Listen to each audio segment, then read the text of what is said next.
ରତୀନ୍ଦ୍ରନାଥ ମହାନ୍ତିଙ୍କ ବିୟୋଗରେ ଶୋକ। ଲିଭିଗଲା ଜୀବନ ଦୀପ, ଖାଲି ରହିଗଲା ମଲ ଶରୀର। କାନ୍ଦ ବୋବାଳିରେ ଉଠୁଥିଲା ପଡ଼ୁଥିଲା ଘର। ପରିବାର, ବନ୍ଧୁବାନ୍ଧବ, ଆତ୍ମୀୟ ସ୍ୱଜନ, ସାଙ୍ଗସାଥୀ, ସାହି ପଡ଼ିଶା ସମସ୍ତଙ୍କ ଆଖିରେ ଥିଲା ଲୁହ। କେହି ବିଶ୍ୱାସ କରି ପାରୁନଥିଲେ ଏମିତି ଛାଡ଼ି ଚାଲିଯିବେ। ତେବେ ଏଇ ମିଛ ମାୟା ସଂସାର ଖେଳ ସାରି ଲେଉଟିଲେ ମୋରଡ଼ା ଅଞ୍ଚଳର ଜଣେ ସମାଜସେବୀ ରାଜନେତା ସାଙ୍ଗକୁ ନବନିର୍ମାଣର ଜଣେ ବିନ୍ଧାଣୀ। ତେବେ ମୋରଡ଼ାରେ ITI ତାଙ୍କ ବାପା ସ୍ୱର୍ଗତ ରତିକାନ୍ତ ମହାନ୍ତିଙ୍କ ଉଦ୍ୟମରେ ହୋଇଥିବା ବେଳେ ପରବର୍ତ୍ତୀ ସମୟରେ ତାଙ୍କର ସୁଯୋଗ୍ୟ ସନ୍ତାନ ତପନ ଭାଇ ITIର ସମ୍ପାଦକ ହୋଇ ଅନୁଷ୍ଠାନକୁ ଆଗକୁ ନେଇଥିଲେ।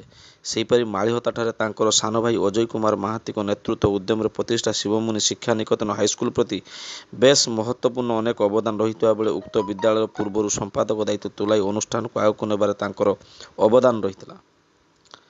ସେହିପରି ସମାଜସେବା କ୍ଷେତ୍ର ହେଉ କି ରାଜନୀତିରେ ଅସୁସ୍ଥତା ସତ୍ତ୍ୱେ ସକ୍ରିୟ ଭୂମିକା ଗ୍ରହଣ କରୁଥିଲେ।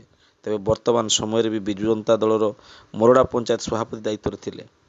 ରତୀନ୍ଦ୍ରନାଥ ମହାନ୍ତି ଯଦିଓ ତାଙ୍କର ନାମ କିନ୍ତୁ ତପନ ମହାନ୍ତିଙ୍କ ନାମରେ ବେଶ ଲୋକପ୍ରିୟ ରହିଥିଲେ।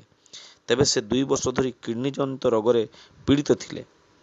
ତେବେ ଆଜି ବାରିପଦାସ୍ଥିତ ମେଡିକାଲରେ ଡାୟାଲିସିସ୍ ସମୟରେ ହଠାତ୍ ଗୁରୁତର ହୋଇ ଅସୁସ୍ଥ ହୋଇ ପଡ଼ିଥିଲେ। ପରେ ଚିକିତ୍ସାଧୀନ ଅବସ୍ଥାରେ ମୃତ୍ୟୁବରଣ କରିଥିଲେ। ତାଙ୍କର ମୃତ୍ୟୁ ଖବର ପ୍ରଚାର ହେବା ପରେ ମୋରଡ଼ା ଅଞ୍ଚଳର ସବୁ ମହଲରେ ଶୋକର ଛାୟା ଖେଳିଯାଇଛି।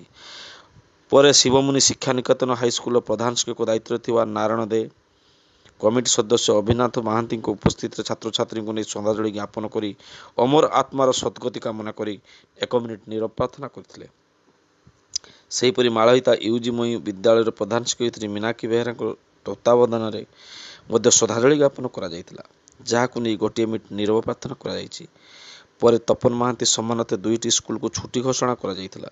ଶ୍ରୀ ମହାନ୍ତିଙ୍କ ମୃତ୍ୟୁ ଖବର ପାଇ ତାଙ୍କ ଘରେ ପୂର୍ବତନ ବିଧାୟକ ରାଜକିଶୋର ଦାସଙ୍କ ସହିତ ସ୍ଥାନୀୟ ଲୋକେ ବୁଦ୍ଧିଜୀବୀ ଆସି ଶ୍ରଦ୍ଧାଞ୍ଜଳି ଜ୍ଞାପନ କରିଥିବାର ଜଣାପଡ଼ିଛି।